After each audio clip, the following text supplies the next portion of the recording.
Assalamualaikum warahmatullahi wabarakatuh. Perkenalkan, nama saya Novan Eka Prasetya.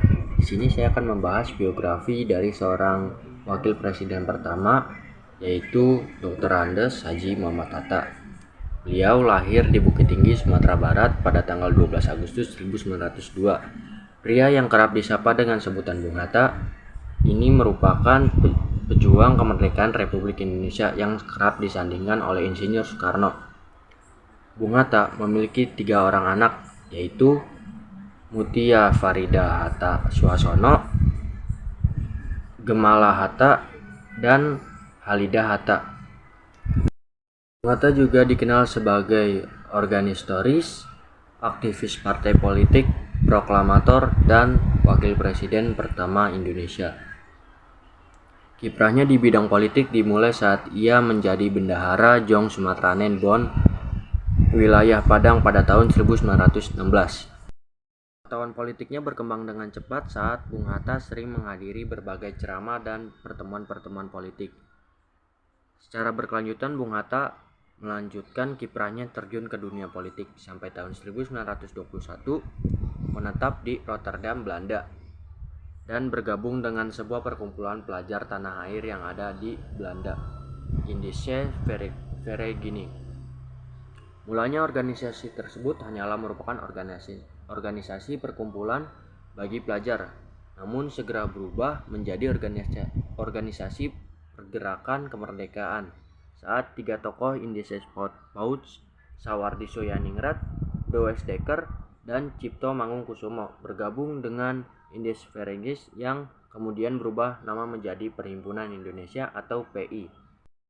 Perkumpulan Indonesia, Bung Hatta mulai meniti karirnya di tahapan politik sebagai bendahara pada tahun 1922 dan menjadi ketua pada tahun 1925. Saat karir menjadi ketua PI, Hatta mengumandangkan inaugurasi pidato yang berjudul Struktur Ekonomi Dunia dan Pertentangan Kekuasaan. Dalam pidatonya, ia mencoba menganalisis struktur ekonomi dunia yang ada pada saat itu berdasarkan landasan kebijakan non-kooperatif. Hatta berturut-turut terpilih menjadi ketua PI sampai tahun 1930 dengan berkembangnya yang sangat signifikan dibuktikan dengan berkembangnya jalan pikiran politik rakyat Indonesia. Sebagai ketua PI saat itu, Hatta memimpin delegasi Kongres Demokrasi Internasional untuk Perdamaian di Berlin, Prancis pada tahun 1926. Ia mulai memperkenalkan nama Indonesia, dan sejak saat itu nama Indonesia terkenal di kalangan organisasi-organisasi internasional. Pada tahun 1927, Hatta bergabung dengan Liga Menentang Imperialisme dan Kolonialisme di Belanda dan bertemu dengan aktivis nasionalis India Jawaharlal Nehru. Pada tahun 1932, Hatta kembali ke Indonesia dan bergabung dengan organisasi Klub Pendidikan Nasional Indonesia yang bertujuan untuk meningkatkan kesadaran politik rakyat Indonesia dengan adanya pelatihan-pelatihan. Pada tahun 1933, Soekarno diasingkan ke Inde Flores. Manual reaksi keras oleh Bung Hatta yang menulis mengenai pengasingan Soekarno pada berbagai media. Akibat aksi Hatta inilah pemerintah kolonial Belanda mulai memusatkan perhatian pada Partai Pendidikan Nasional Indonesia dan menangkap para pemimpin partai yang selanjutnya diasingkan di Gul, Papua. Pada masa pengasingan di Gul, Hatta aktif menulis berbagai surat kabar. Ia juga membaca buku yang ia bawa dari Jakarta untuk kemudian diajarkan kepada teman-temannya.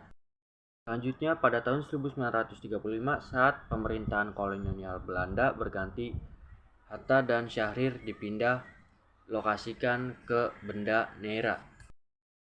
Di sanalah Hatta dan Syahrir mulai memberi pelajaran kepada anak-anak setempat dalam bidang politik maupun bidang lainnya.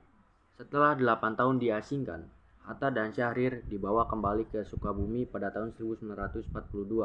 Selang 1 bulan, pemerintah kolonial Belanda menyerang pada Jepang. Pada saat itulah Hatta dan Syahrir kembali ke Jakarta. Pada awal Agustus 1945, Nama anggota Badan Penyelidik Usaha-usaha Persiapan Kemerdekaan berganti nama menjadi Panitia Persiapan Kemerdekaan Indonesia dengan Soekarno sebagai ketua dan Hatta sebagai wakil ketua. Pada tanggal 17 Agustus 1945 di Jalan Pegasangan Timur nomor 56, tepatnya pukul 10.00, kemerdekaan Indonesia diproklamasikan oleh Soekarno-Hatta atas nama bangsa Indonesia. Keesokan harinya pada tanggal 18 Agustus, Soekarno diangkat sebagai Presiden Republik Indonesia dan Hatta sebagai Wakil Presiden Republik Indonesia. Berita kemerdekaan Republik Indonesia ini tersohor sampai Belanda, sehingga Belanda berkeinginan kembali untuk menjajah. Dalam upaya mempertahankan kemerdekaan Indonesia, pemerintahan Indonesia dipindah ke Yogyakarta. Ada 2 perundingan dengan Belanda yang menghasilkan perjanjian Linggarjati dan perjanjian Reville. Sekian tugas biografi dari saya, kurang lebihnya mohon maaf. Wassalamualaikum warahmatullahi wabarakatuh.